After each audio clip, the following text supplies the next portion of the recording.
قدرمنه اوریدونکو ستړي مشئ وخت ورځې 10 بجې شوې زموږ غږ له سپوږمۍ راډیو نه اورئ پام مو راګرځوم د دې ساعت خبرونو ته.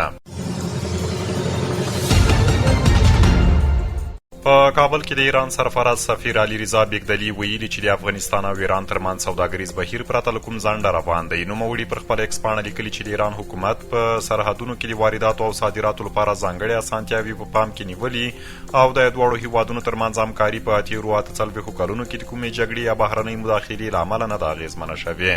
مسؤلین وایي سره له دې چې په ایران کې جګړه روانه ده، د ایران او افغانستان ترمنځ اقتصادي اړیکې ټینګې پاتې دي او د سوداګریزو توکو لیږد په عادي ډول روان دی.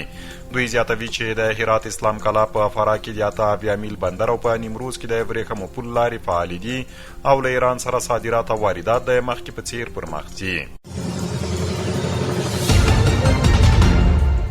د جنوبي وزیرستان په واڼه ښار کې د چاودنې له امله 2 پاکستاني عسکر وژل شوي دي. پاکستاني رسنیو ویلي چې په دغه چاودنه کې د 15 نورو عسکرو په ګډون 11 تنه ټپیان شوي دي.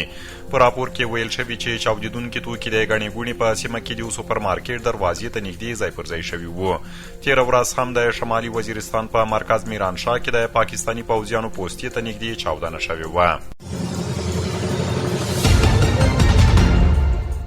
رویټرز خبري اژانس راپور ورکړی چې د ناروې په پلازمینې اوسلو کې د امریکا سفارت د یوې چاودنې هدف ګرځېدلی، خو د پیښه کې د مرګ ژوبلې راپور نه دی ورکړل شوی. د ځایي پولیسو په وینا چاودنه د امریکا سفارت د کنسلګرۍ د خدماتو د برخې د ننوتلو دروازې کې شوې ده.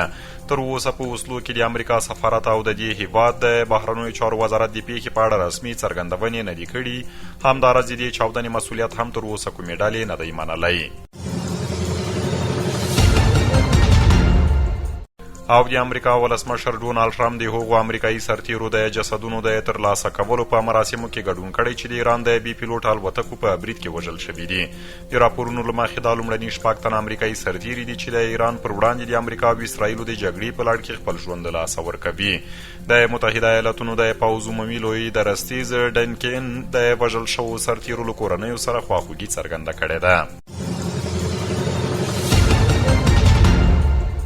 اوریدونکو خبرونه مو تر همدې ځایه ولملتیا مو مننه.